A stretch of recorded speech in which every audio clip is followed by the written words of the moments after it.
Goeiedag and welcome to Amsterdam to Kickstart 2025, where I'm now joined by Michael Goh, General Manager for EMEA and APAC at Iron Mountain Data Centers. And Michael, Hello. Pleasure speaking to you. Pleasure to be here. You cover two very interesting regions, EMEA and APAC. Yes. But today let's focus more on EMEA. We'll touch a little bit on APAC towards the end, but for now Okay. let's focus on EMEA. Sure. Taking into account everything that has happened in January alone, with Stargate in the US, $500 billion, DeepSeek in Asia, all the conversation around AI, power, energy, supply chain, tariffs, I mean, you name it, the world is, it's complicated to put It is. in a very simplistic way. What's your take on all that versus the data center sector? How is that impacting the data center industry in 1 month into the year? To me, I think whatever that's happened is great for the data center industry. Why I say that? If you look at the investment in the US for the Stargate project, which means that there's a lot of focus on AI at the point of time, right? And that investment will continue to grow. I see, and we are just looking at America, so it's a matter of time that kind of demand and supply demand will come to Europe as well. So if I look at Stargate project, positive. If I look at DeepSeek, right? So I know the market freak out for a week. Basically, it's a freak out. Everybody freak out a week. But if we step ourselves back now, when we look at DeepSeek, what it actually meant is that we have one more alternative to the Americans. We have one more, and that is proven to be more efficient, which is good for the industry as a whole, right? We should expect that AI training will get more efficient as the years pass by. It's per any other technology, any other economies, right? As time goes by, it will get more efficient, and it's great for the industry that it's actually getting more efficient. But we will talk about the demand cycle, demand from that. I don't think that the demand will slow down. In fact, with all these new technologies that's out, I think what we'll be seeing is we're going to have more and more such different AI that comes out, and the demand will.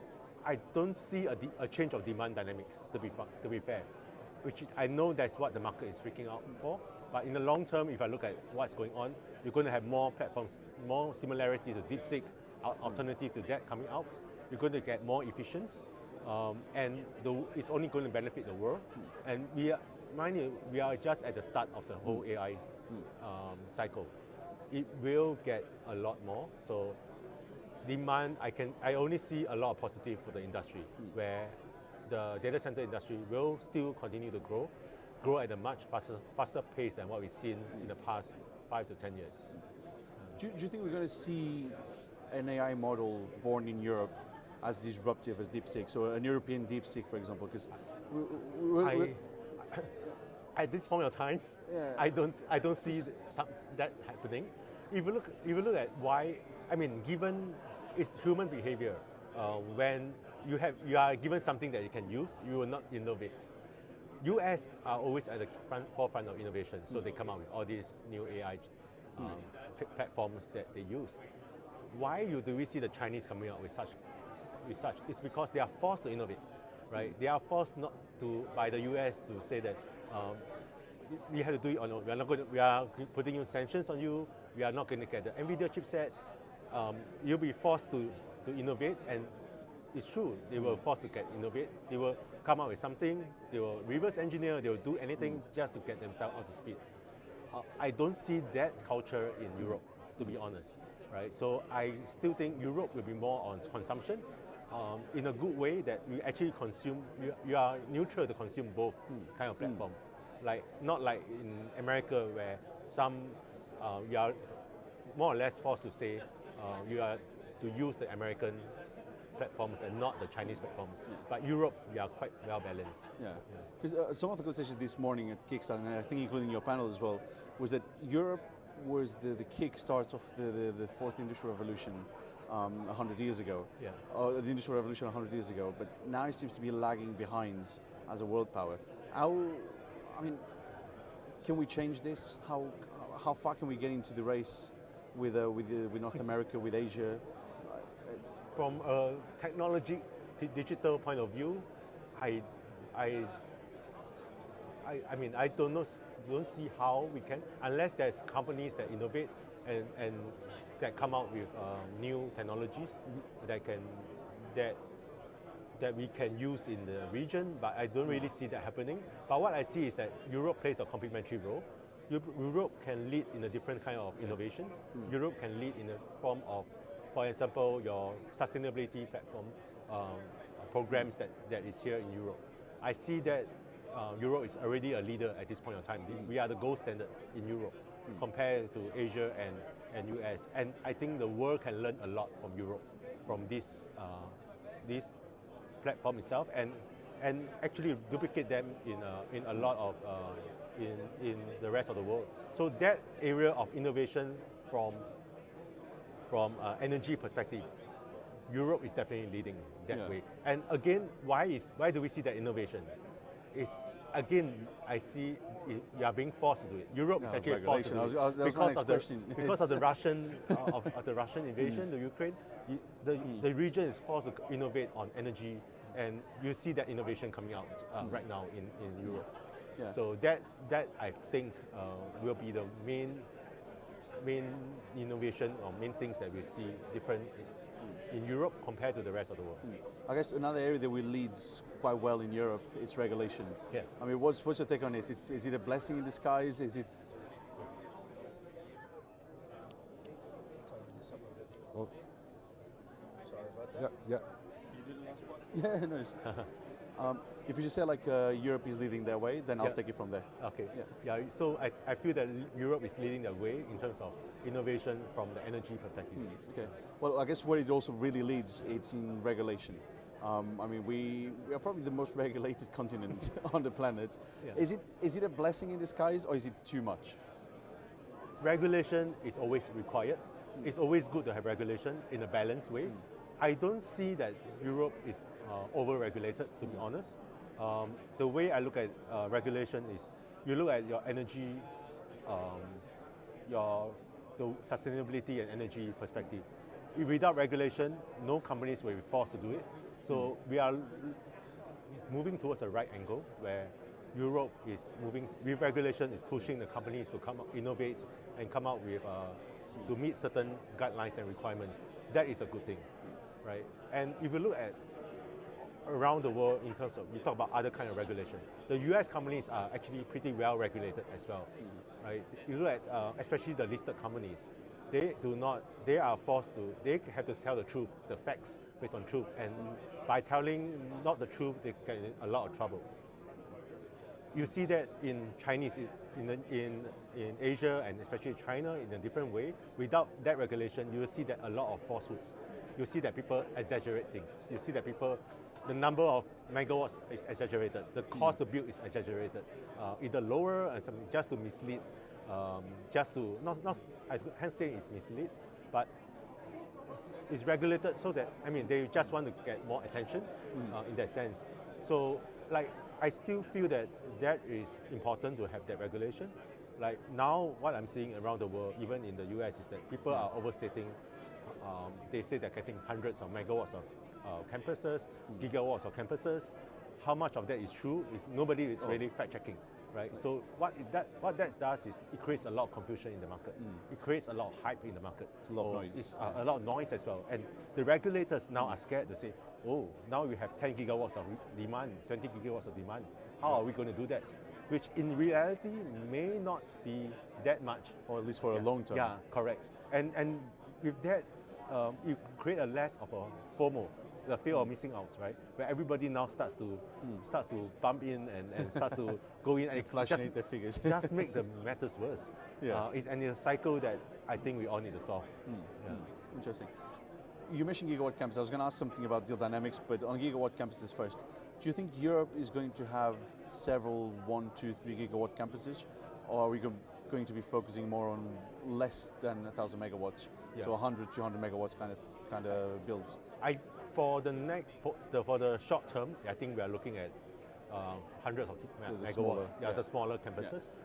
That's especially in the key markets, right? So that is what I'm seeing in terms of how the market is going. But in the long term, the size will just get bigger and bigger. Yeah. Gigawatt campus is just a matter of time. In fact, we are starting to see that in UK, right? And that will just be a matter of time where people will need to start looking at bigger campuses. It's actually a lot more efficient to build a big campuses.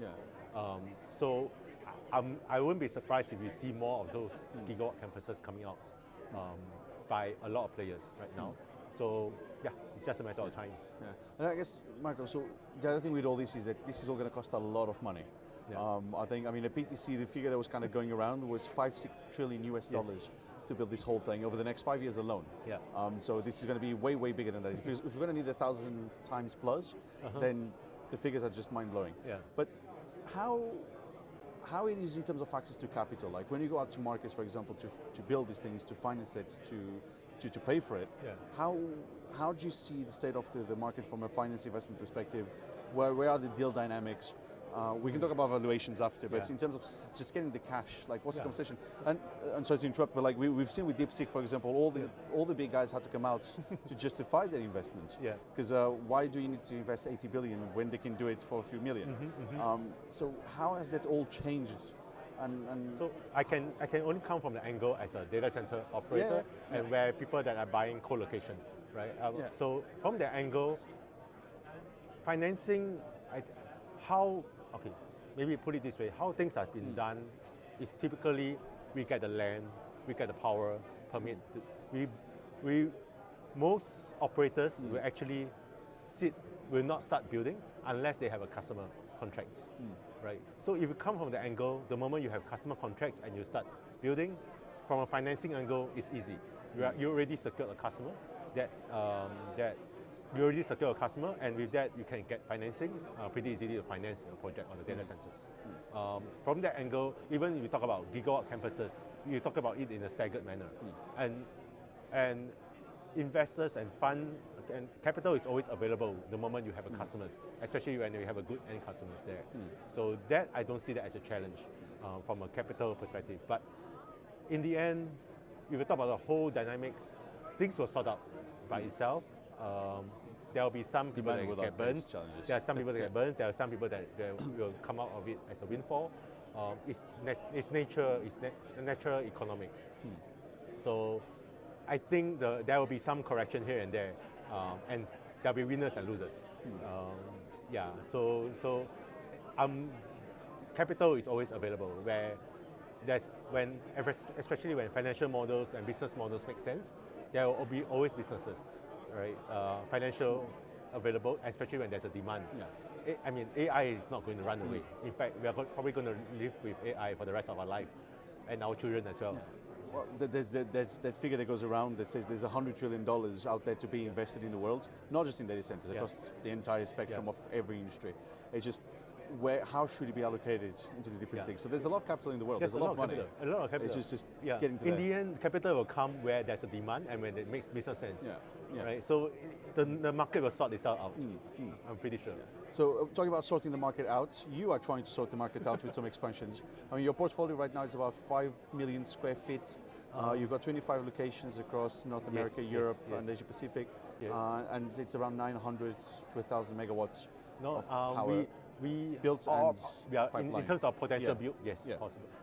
What's let's start with Europe or maybe EMEA. Let's cover this side first. What's the expansion plan for Europe? What's the roadmap, the capex? So the Europe currently we are in London, Frankfurt, Amsterdam, and Madrid, right? So we are currently building aggressively in London and Madrid right now with our campuses. In terms of Amsterdam, we are still waiting for the final permits. We are at the final stage of our permit. Once we have the permit, we are going to build an additional 30 megawatts in our campus. And the permit should come this year? It should. I mean, we are expecting to complete it very soon, this year. So, and once that's there, we will continue to build. But on top of this, I think that's not enough given the supply, the demand out there. So we are looking to expand within the markets that we are in first, to find more land and capacity within the markets. Other than that, actually we are also looking at other markets, tier 2 and tier 3 markets, where we can get bigger campuses.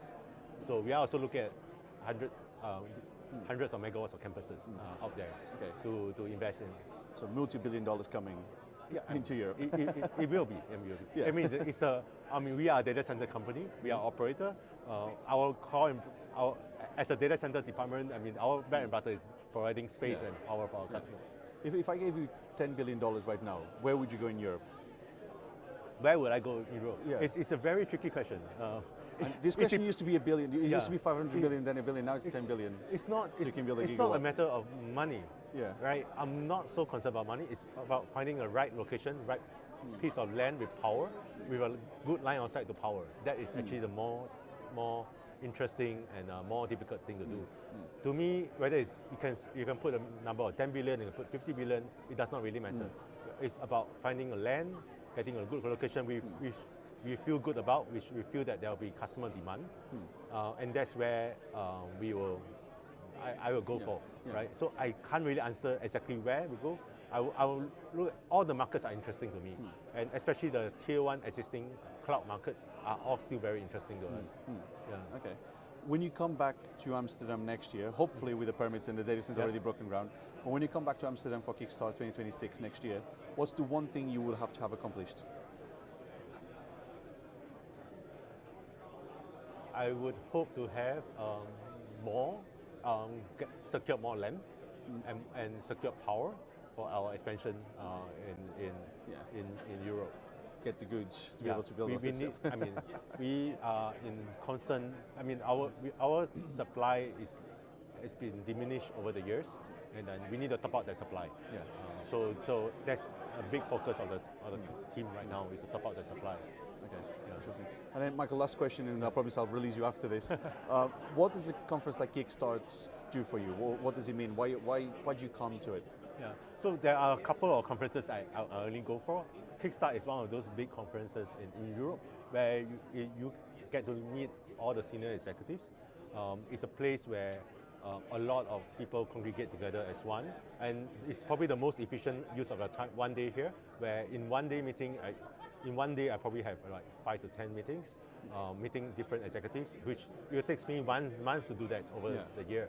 So that is one cost, fuel cost as well. Yeah, so a lot of networking, getting information on what's going on in the market, and understanding what's latest, what's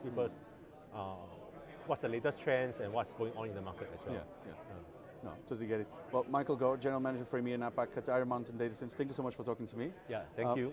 As for your home, thank you for watching, and do check our website and social media for the latest digital infrastructure news from across the globe. At the Tech Capital, you lead, we report. Bye for now.